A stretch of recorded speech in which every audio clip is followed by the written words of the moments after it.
Resolution of vector बघा. Resolution आपण कशाला म्हणायचं? रिझोल्यूशन रिझॉल्व करणं म्हणजे एक कोणताही एक वेक्टर त्याला कंपोनेंट मध्ये त्याला स्प्लिट करायचं. कंपोनेंट मध्ये a splitting of vector into its component is called as resolution of vector. शब्द काय वापरला? A splitting of component into a vector. Okay, म्हणजे सिम्पली एखाद्या वेक्टरला स्प्लिट करायचं आहे दोन कंपोनेंट मध्ये, त्याला आपण म्हणायचं रिझोल्यूशन ऑफ वेक्टर. नीट लक्ष द्या. आपण काय केलंय, एक ओसी बार हा एक पोझिशन वेक्टर आहे, आपल्याला आर बार एक वेक्टर आहे. त्या वेक्टरला आपण दोन ऍक्सिस वर आणलंय. म्हणजे let component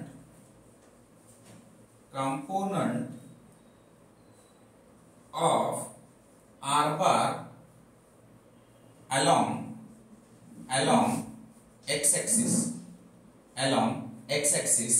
is rx bar. rx bar हा कोणाच्या along ला घेतलाय? x axis च्या along ला घेतलाय. दुसरं let component of r bar along कुठला axis घेतला? y axis.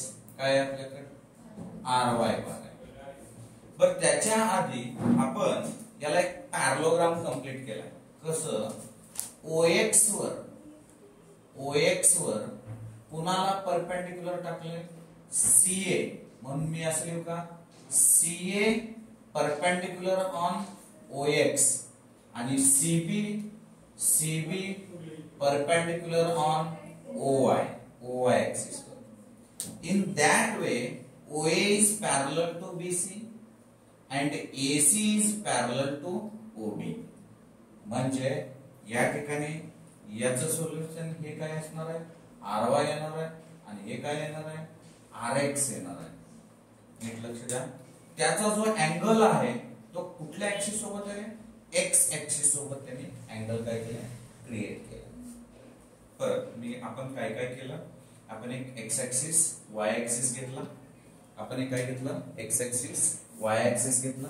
त्या ठिकाणी OC एक r बार वेक्टर घेतला. या वेक्टरला आपण स्प्लिट केलं त्याच्या कंपोनेंट मध्ये. म्हणजे त्याच्या कंपोनेंट वर स्प्लिट करताना कसं स्प्लिट करणार आहे आपण? x ऍक्सिस y ऍक्सिस वर स्प्लिट करणार आहे. कसं स्प्लिट करणार आहे? x ऍक्सिस y ऍक्सिस वर. म्हणजे त्याचे किती कंपोनेंट होतील? सध्या इथे दोन होते, x ऍक्सिस आणि y ऍक्सिस.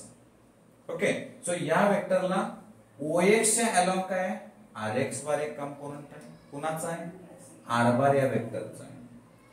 OY या ऍक्सिस वर y ऍक्सिस वर RY बार हा काय आहे? कंपोनेंट आहे त्याचा एक. इथं लिहिलं. पण हे लिहित असताना एक पॅरलोग्राम आपण कंप्लीट केलाय.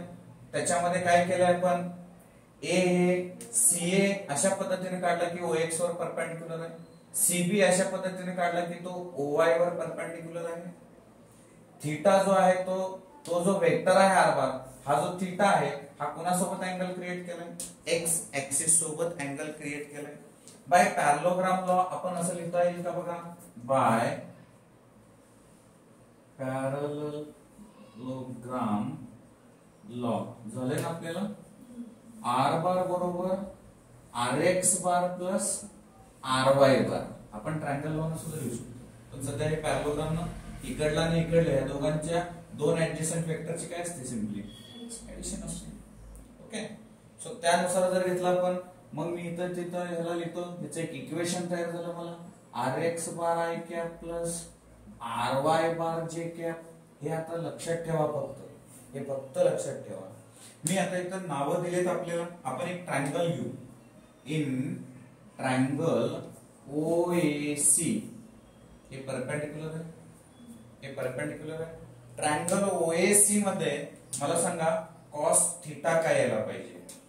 cos थीटा OAC मध्ये cos थीटा अँगल इथं आहे थीटा. ऍडजेसंट काय?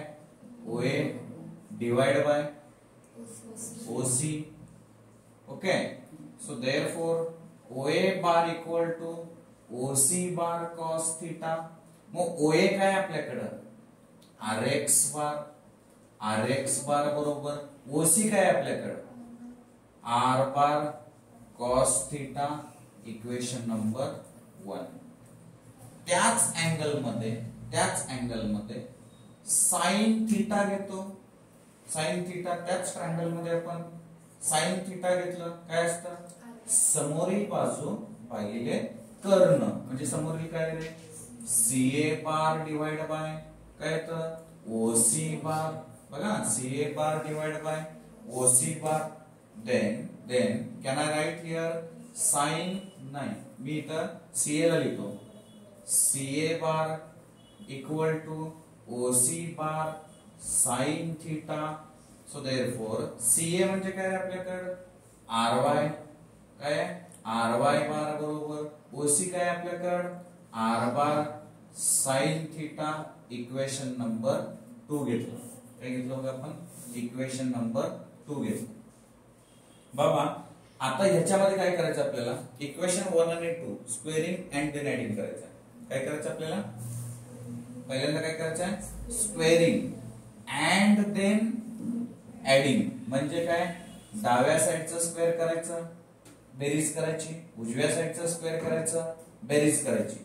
डाव्या साईडला आपल्याला काय काय बघा इक्वेशन 1 ला RX चा स्क्वेअर प्लस RY चा स्क्वेअर बरोबर हा इकडल्याला स्क्वेअर केलं R square cos square theta plus R square sine square theta R square sine square theta. तर आपल्याला काय येतं बघा पलीकडून मी याला ऍज इट इज ठेवतो R square plus RY square बरोबर R स्क्वेअर कॉमन घेतलं बाबांनो cos square theta plus sine square theta काय असतं सांगा cos square theta plus sine square theta आपल्याला so cos square theta plus sine square theta equal to 1. ती value 1 ठेवली तर मी इथं काय लिहिलं R स्क्वेअर बरोबर RX चा स्क्वेअर प्लस RY चा स्क्वेअर.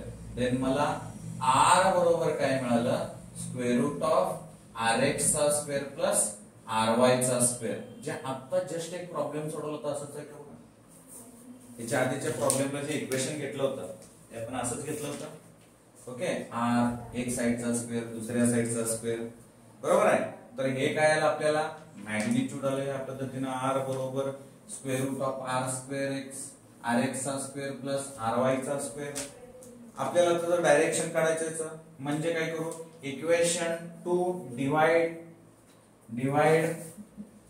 डिवाइडिंग इक्वेशन 2/1 2/1 काय घेतलं 2 ला साइन थिटा याला कॉस थिटा ओके. जर 2/1 घेतलं तर आपल्याला काय येणार सांगा इक्वेशन 2/1 इकडे बघा 2 म्हणजे कुठे आपल्याकडे इथं आहे RY बार बरोबर R bar okay sine theta divide by R bar cos theta divide by RX बार. कुठे RX इथं बॉक्स करूयात आपण याला ओके हे बघायचं हे इथं आणि हे इथं या ठिकाणी समजा लागले का बघा. देन हे RR कॅन्सल झालं. देन आपल्याला काय आलं इकडं tan theta sine upon cos काय आलं tan थिटा आलं. सो देअरफॉर थिटा बरोबर tan ला इकडे पाठवलं काय होत असतं इनवर्स होत असतं म्हणून इथं काय येणार RY बार अपॉन RX बार RY बार अपॉन RX बार. हे काय मिळालं आपल्याला हे जे मिळालं ते आपल्याला डायरेक्शन ओके हे जे मिळालं ते काय मिळालं आपल्याला magnitude. So this way we can find the resolution of vector. हे अशा पद्धतीने आपण रिझोल्यूशन ऑफ वेक्टरचं डेरिव्हेशन आहे. हे किती मार्कासाठी आहे 3 मार्कासाठी. डेफिनेशन काय लिहायची एकदम सिंपल काय म्हणायचं the splitting of vector into its component is called as resolution of vector. कळलंय तुम्हाला लक्षात आलंय